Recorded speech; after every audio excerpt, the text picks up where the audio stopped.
Assalamualaikum warahmatullahi wabarakatuh. Waalaikumsalam warahmatullahi wabarakatuh. Selamat siang, Selamat siang Mas Endra yang ganteng nih. Aduh. Pak Guru ini ya. Iya. Eh, ada yang ini Pak, mau saya tanya tentang pribadi dulu ini. Siap, boleh. Karena boleh. pemain kacer atau pemain kicau mania itu Mm, kenalnya kan Pak Guru. Siap. Aslinya nama Bapak aslinya itu siapa? Ya namanya tuh Prawito ya. Nah, Bapak Prawito. Bapak Prawito. ini termasuk pengajar. Ngajar ya. Ngajar di mana Pak? Di SMK 2 Metro dari tahun 90. Dari tahun 90. 90. Ke Metro. Ya dari ekip Semarang. Oh. Kemudian setelah selesai dapat SK di Lampung SMK 2 Metro itu ceritanya. Jadi sampai sekarang juga masih di Metro? Masih. Berarti PP? Alhamdulillah PP kan gitu kan. Luar biasa pengabdian Bapak ini ya. Siap. Muridnya udah banyak. Nah ini banyak termasuk Bori itu percaya itu Bang Bori ya, Bang Or ya Bang Or iya itu murid saya itu yang punya channel Bang Bor itu. Dia sekolahnya di Metro tuh Rumitan. Nah ini saya lagi main ke Pak Prawito, tapi saya enaknya manggilnya Pak Guru. Pak Guru boleh. Ada familiar gitu ya. Karena Pak Guru ini termasuk pemain kacer ya di Lampung. Bisa dikatakan bapaknya kacer ini. Siap. Karena udah senior banget. Siapa lo pemain kacer yang nggak kenal Pak Guru ini kan? Alhamdulillah, insya Allah. Kebetulan rumahnya nggak jauh dari saya. Saya di paling sekitar ya berapa kilo lah, nggak jauh. Kebetulan lagi Pak Guru nganggur, saya juga pengangguran. Jadi tadi nelpon Pak, lagi nganggur nggak? Katanya nganggur, nggak ngajar katanya. Ya, karena lagi ujian anak-anak, kita nggak kena jadwal ujian. Jadi saya nyempetin main ke sini. Nanti Pak Guru ini mau gantang ini sorein. Tapi saya ganggu dulu sebentar. Harus dong latih burung kan. Nah saya tuh di sini penasaran. Saya termasuk pecinta kicau juga, tapi lebih ke murai ya Pak. Iya. Aslinya kenapa lebih ke murai? Kayaknya belum mampu ke kacer gitu. Ya, karena mitosnya itu kacer itu mainnya, makan obat bodrek. Luar biasa betul ya. Iya. Tapi saya itu penasaran, setiap lomba Pak Guru ini selalu dapat 3 besar pasti. Dan burungnya itu namanya coba Destroyer. Itu kalau saya nyebutnya uncak ya apa ya? Flyer 1 ya. Ada lagi nggak pelapisnya? Ada ambu gandring, ada predator, kemudian ada anak bajang. Berarti total berapa itu Pak? Ada 9 kita, tapi yang lain kan masih kita olah gitu kan ya. 9 ekor. 9 ekor ya. 9 ekor itu yang udah jalan lapangan berapa? Ada sekitar 4. Yang jalan 4. Karena yang satu mabung itu yang udah jalan. Nah, jadi nggak apa-apa ya Pak, satu rumah itu banyak kacer gitu ya? Nggak apa-apa. Jadi seruangan tuh saya gantung aja di ruang tamu itu. Yang penting digerodong. Deket-deket nggak apa-apa? Nggak apa-apa. Paling kalau burung baru datang, nah ribut dia kan. Fighter dulu gitu. Fighter. Makanya biasanya kalau kita take over dari yang kita lihat di gantangan itu ya, udah jadi gitu ya. Biasanya berubah dulu. Oh, yang misal beli udah bagus, yang sini pasti berubah. Makanya saya jarang ngambil yang udah jadi.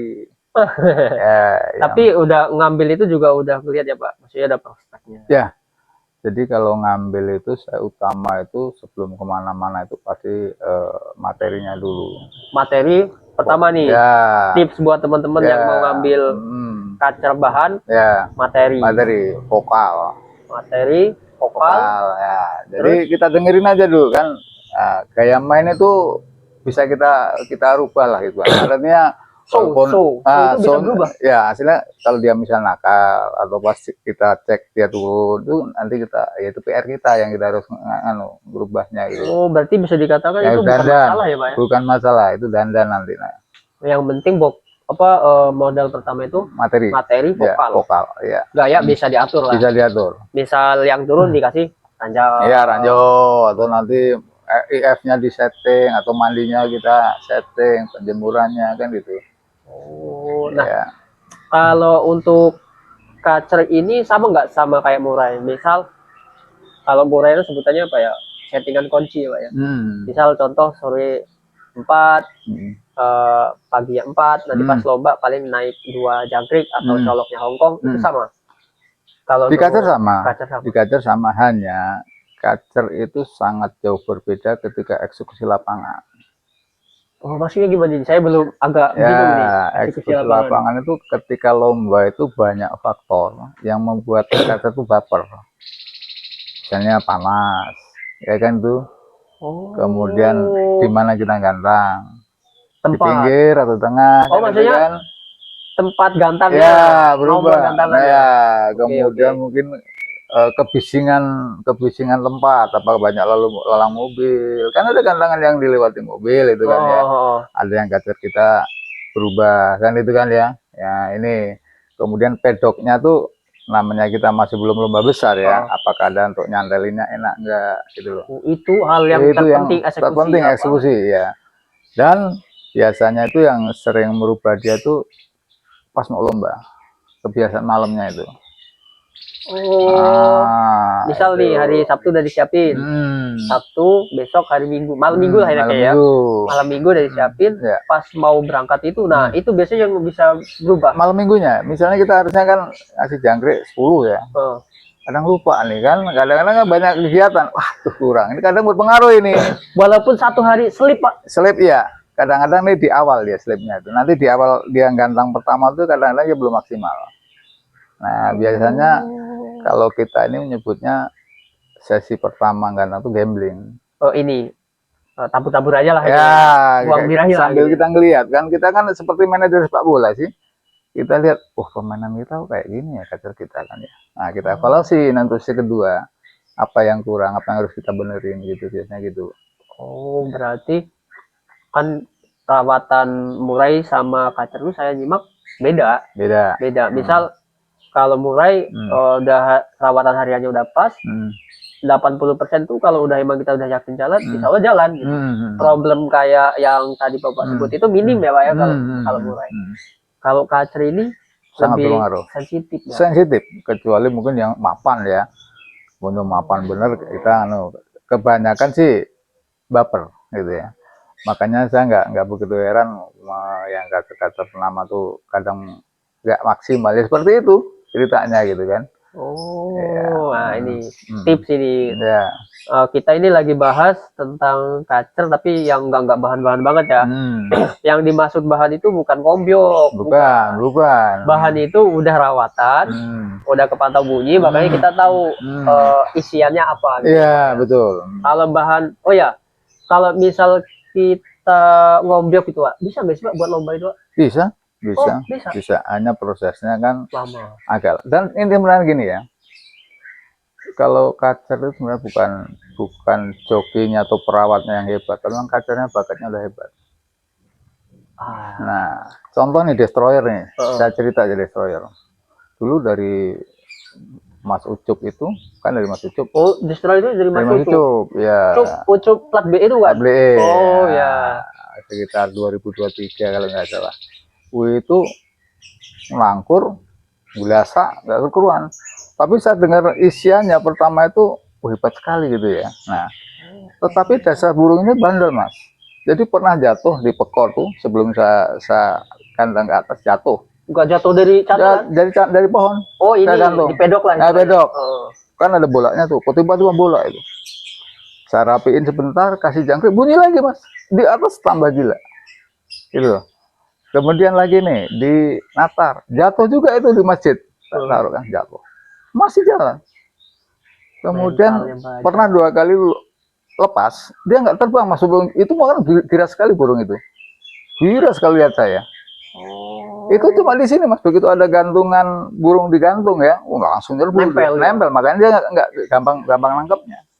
Oh berarti mentalnya. Nah itu makanya satu tadi yang kurang ya materi itu yang mental. Bandel gitu, bandel. Nah, jadi memang bandel. Karena orang mengkira tapi lihat burung lain, edan gitu kan.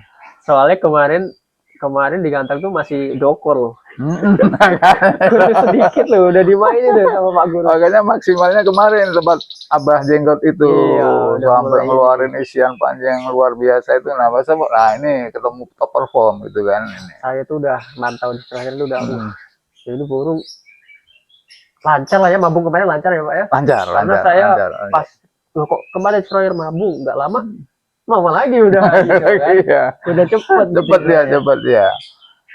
Kalau destroyer itu ini jangkrik berapa dia itu Pak? Jangkrik 10 Mas, tapi yang kecil-kecil lah. Karena saya tuh kalau ngaruh. jadi gini loh, kalau di apalagi kita biasakan di lapangan ya, kita kan main cepet Mas. Ya kan, jangkrik itu jangan sampai gede-gede, kelamaan dia nanti matok. Nah kan lama ini. Kalau kecil kan tek. Nah, jadi masuk pembakaran untuk 2 sesi berikutnya, 3 sesi berikutnya gitu ya. Tapi ngaruh nggak kekenyangannya itu? Misal contoh nih, jangkrik 1 biji sejempol gede nih. Sama dikasih, oh iya, berarti yang kecil dikasihnya 2 gitu. Oh iya, masa berganti 5 ya. Jadi kecil-kecil karena maksud saya itu tadi biar cepat. Nah, maksud Pak Guru itu begitu. Jangan mentang-mentang kecil, misal biasanya 5, ya kecil kasih 5, enggak ditambahin ya Pak ya. Tambahin ya, gitu. Disesuaiin karena perutnya juga udah kebiasaan ya, gitu. Jadi gitu. Jadi kalau saya tuh mau berangkat tuh sudah saya siapin gitu. Makanya kadang-kadang orang bilang mungkin kalau jangkrik itu agak pelit, dibilang agak pelit karena jangkrik udah saya siapin loh Mas, udah tak pitilin, gitu kan, udah tak siapin nih, berapa nih butuhnya burung saya kalau bawa 2 atau 3, gitu kan ya, nah itu, sebenarnya enggak juga karena udah tak siapin tadi gitu ya. Maksud Pak Guru itu pelit itu bukan pelit jangkriknya lah. Bukan. Udah disiapin. Iya disiapin. Kalau yang lain kan masih utuh ini kan, ambil aja nggak apa-apa kan gitu kan. Jadi seperfect itu ya Pak ya. Ya. Itu take over agak lumayan atau harga kawan? Murah Mas dulu Mas. Oh murah. Karena posisi di take over itu lagi rusak. Iya nggak jalan lah, nggak jalan sama sekali kan. Tapi dia pernah jalan di kampung burung itu, habis itu kan nggak jalan kan. Jalannya tuh cuma kebetulan kan nggak salah waktu itu Mas Ucup tuh burung 5. Lainnya badan anggur, dia yang jalan sebentar terus anggur lagi, tapi dia menang gitu. Pas ngeliat dia gitu. Ya, saya pas ngeliat ya. Waktu ya itu hanya berapa ya kalau nggak salah 1.000 sama burung 1. Oh, itu ketambah. Iya, cuma 2.000 lah jatuhnya. Jatuhnya 2.000, semewah itu. Ya. Teman-teman kalau yang belum lihat, ada di ini. Ada saya filenya, nanti saya kasih ya. Ada saya file. Pernah ngambil saya. Nah, selepas dari rawatan destroyer nih, saya mau bahas tentang buat teman-teman sih yang pemula-pemula main catcher itu. Biasanya pemain catcher senior itu kalau nggak salah ini nangkur itu malah suka ya Pak ya? Iya, suka. Kalau pemain awal itu malah bingung Pak, catcher rusak katanya. Salah ini Pak ya? Salah. Tuh, jadi yang burung nangkur, nggak tahu bahasa yang lain di tempat lain itu apa yang bagong ya. Udah juga bisa ya. Udah bisa. Nah, itu kalau buat pemain senior kayak Pak Guru ini bukan masalah, itu malah udah jebol katanya. Bener itu Pak? Betul. Ya. Jadi sebenarnya saya pesan sama kawan-kawan ini yang pemula, yang penting tadi materi vokal ya. Kalau nangkur itu nanti lama-lama teratasi. Ya, yang penting sabar. Ya kan kadang kalau saya itu kuncinya sama bungin dulu. Mabung di tempat kita dulu. Tempat kita. Jadi setting ulang. Yang penting modal tadi ketemu kan. Nah, yang kedua kalau main catcher tuh tenaga tuh jangan sampai lewat ini. Kuncinya tenaga. Jadi banyak burung nangkur tuh menurut saya itu tenaga nggak ketemu. Apalagi burung yang super ya. Yang montrok, isiannya gila gitu ya. Muntah-muntah gitu ya. Itu tenaga harus wajib itu. Ya kan? Nah, tenaga kan ada yang bisa dari EF. Karena burung itu cukup kasih F aja jalan, tenaganya hebat. Ada yang perlu dikepar, ada yang perlu dijemur kan gitu kan. Nah itu berarti tenaga itu bukan satu titik kepar aja Pak. Bukan. Jemur itu maksudnya penjemuran EF kan gitu kan ya. Tapi kita ngeliat juga catcher itu bisa jemur apa enggak itu perlu. Jadi saya tuh kalau nonton apa ya, YouTube tentang kacer, ambil hikmahnya aja bahwa sebenarnya ilmu kacer tuh nggak ada yang baku, tapi kita sendiri yang benar diamati gitu loh. Oh, lebih ke chemistry sama burung. Ya, apa sih maunya burung ini? Gitu loh. Oh, berarti nggak bisa instan. Nggak bisa, nggak bisa. Makanya kalau saya pesan sama kawan-kawan itu jangan cepat menyerah. Baru 2 bulan, 3 bulan, udah burungnya ngomong jelek. Bahkan seminggu nggak jalan, tadinya ngambil di gantangan menang, nggak jalan, udah putus asa, nyalain yang jual kan itu kan. Oh, Sensitif mas, sensitif. Makanya saya suka dengan kacer ini, tantangan yang luar biasa. apa ya, nyandunya Pak ya? Ya, ya itu yang bikin kita gemes itu, istilahnya kan. Loh, kok hancur? Loh, kok nyemplung? Padahal udah kita setting kan, udah kita buat layu misalnya kan itu kan masih. Kebanyakan kalau pemain pemula kasih dijual. Nah, oke, mantap situ nih. Saya ada pertanyaan lagi nih. Burung yang kanibal itu apa benar di atas rata-rata? Jadi kadang-kadang bisa juga ya kan, karena gini, kanibal itu kan dia punya kelebihan tapi nggak bisa menyalurkan kan itu kan. Kalau di alam liar kan dia nggak mungkin kanibal, kalau dia terbang bebas, dia kan di kandang. Iya. Ketika dengar suara musuh yang katakanlah memancing emosi dia kan mau terbang nggak bisa ya, akhirnya badan dia kan digigitin. Padahal dia punya kemampuan, dan jelas kalau namanya kanibal biasanya fighternya tinggi. Vokalnya kencang nggak Pak? Belum tentu juga. Tapi dia modalnya jelas fighternya tinggi. Nah, fighter tinggi itu biasanya jeritnya kencang. Nah, itu. Oh, maksudnya itu fighter tinggi itu biasanya larinya ke vokal juga. Vokal juga, walaupun belum tentu 100% ya saya bilang ya, tapi larinya ke situ. Oke. Nah, kalau yang salto itu kesalahan perawat atau emang karakter? Kalau salto ini itu tadi karakter atau salah perawatan. Nah, ini nih coba. Ada dua-duanya juga. Ada dia karena biasa karakter, ada yang salah perawatan kan itu kan ya. Kalau karakternya tuh gini loh, ya itu tadi kebiasaan dia burung tuh kan nyerang terbang kan. Jadi dia terbatasi ya. Jadi dia lompat. Ada juga ini, mungkin dia salah naruh nih dengan masteran yang cible atau yang apa. Naruh, dia kan lihat.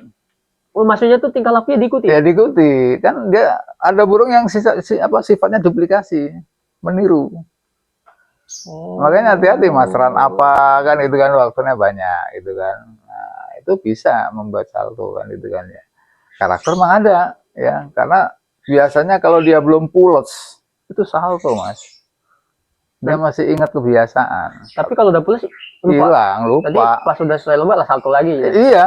Oh, ada yang begitu? Ada. Ya karena begitu dia, makanya saya bilang ya, kalau main kacer tuh saya jarang bilang birahi emosi, bilang jarang. Karena orang berantem itu pasti emosi yang dipakai. Karena berantem nih. Iya sih benar. Masa iya mau ngawin kan beda, namanya berantem kan itu kan, itu kalau saya loh, kalau yang lain ya terserah. Tapi kalau saya gitu, jadi yang kita mainkan emosinya, yang kita matangkan emosinya gitu loh.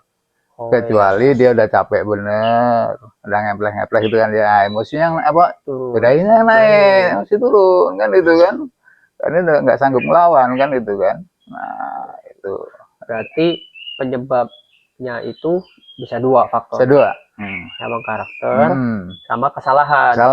Cuma garis bawahi, kalau udah on, nggak masalah itu. Nggak masalah. Gitu, masih intinya masih bisa dipakai burung itu. Kalau istilahnya udah pules lah. Burung itu udah pules, dia kan cuma inget lawan aja. Nah tuh udah pules. Kalau udah pules itu, kalau yang nggak tahu itu istilahnya udah bodo amat lah gitu. Ya bodo amat. Ya, lu ada bunyi sendiri. Ya, makanya gitu kan. faktor tenaga di situ fungsinya, agar dia nggak kehabisan tenaga, pules terus. Durasi sampai selesai tuh nggak keganggu lah gitu dia. Itu tips buat temen-temen nih yang ilmu semua, pokoknya video ini disimak pokoknya. Ini isinya ilmu semua ya Pak ya. Nah, mungkin itu dulu nih. Udah ada 20 menit. Nanti kalau dibocorin terus, wah, kita nggak ada konten lain ini. Ya kan? Siap. Terima kasih Pak Guru. Ya, terima kasih Mas kunjungannya, kedatangannya nih. Ingat ini Pak Guru, di pemain Kacer di Lampung. Ya. Kita tutup ya. Ya. Assalamualaikum warahmatullahi wabarakatuh. Waalaikumsalam.